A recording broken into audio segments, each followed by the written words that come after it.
¿Alguna vez han pasado por una fractura? Si es así o si conocen a alguien que sí, este tema es importantísimo.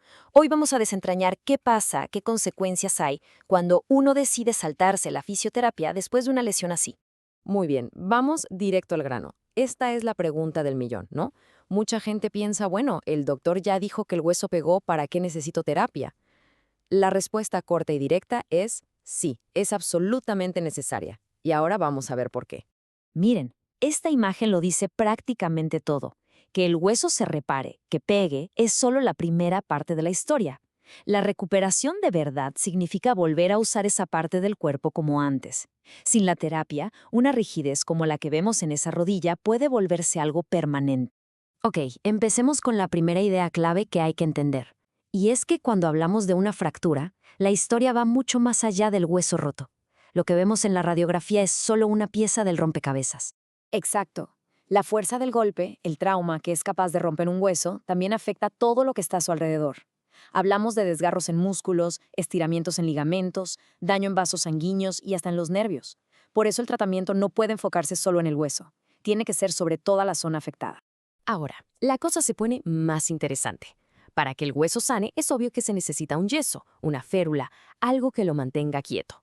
Pero esa inmovilización, aunque es súper necesaria, tiene un lado oscuro, por así decirlo. Y el lado oscuro, tiene un nombre: síndrome de inmovilización. Esto es fundamental. No son problemas aislados que aparecen al azar. Es un conjunto de daños que sabemos que van a ocurrir cuando una parte del cuerpo se deja de mover. Piénsenlo como un efecto dominó negativo. Y aquí viene la cifra más impactante de todas. Pongan atención. Apenas 3 semanas, solo 3 semanas, con un yeso, pueden hacer que se pierda hasta el 50% de la masa muscular. 50%. Es una barbaridad. Una pérdida enorme en muy poco tiempo. Y esto nos lleva al primer gran problema, la atrofia. Los músculos que no se usan simplemente se encogen, se debilitan. Pero aquí está el detalle más cruel. Recuperar esa fuerza perdida es un proceso muchísimo, pero de verdad muchísimo más lento y difícil que la rapidez con la que se fue. Luego tenemos la rigidez. Imaginen que los ligamentos y la capsulita que rodea la articulación son como ligas. Bueno, con la falta de movimiento, esas ligas pierden su elasticidad, se hacen más cortas, más gruesas, se ponen tiesas.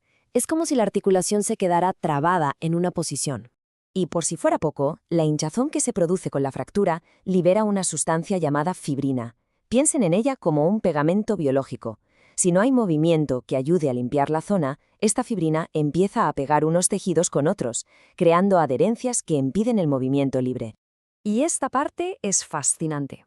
El cartílago, esa almohadilla que tenemos en las articulaciones, no tiene su propio suministro de sangre. ¿Cómo se alimenta? Pues con el movimiento. Al movernos, lo apretamos y soltamos como una esponja, y así absorbe nutrientes. Si no hay movimiento, no hay efecto esponja y el cartílago literalmente empieza a debilitarse y a degradarse. Bueno, hasta ahora hemos visto los efectos, digamos, directos de la inmovilidad. Pero si no se hace nada al respecto, la situación puede escalar a complicaciones mucho más serias y a largo plazo. Y esta lista, la verdad, es para tomarla muy en serio. Hablamos de cosas como la pseudoartrosis, que es cuando el hueso simplemente no termina de sanar, o inestabilidad crónica, o condiciones de dolor terribles como el síndrome de dolor regional complejo, incluso osteoporosis en esa zona, lo que debilita el hueso y lo hace más propenso a romperse otra vez.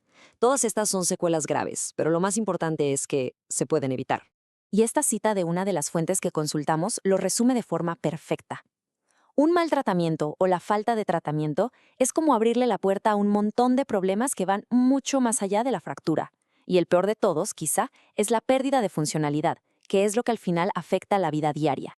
Pero bueno, después de este panorama un poco alarmante, viene la parte buena, la solución. Vamos a ver cómo la fisioterapia ataca de manera directa y sistemática cada uno de los problemas que acabamos de mencionar. El plan de la fisioterapia es integral. No se trata nada más de hacer ejercicios. La terapia ayuda a que el hueso sane mejor, se enfoca en reparar el daño en músculos y ligamentos, combate directamente la rigidez y la atrofia, y lo más importante, es la mejor herramienta para prevenir todas esas complicaciones graves de las que hablamos.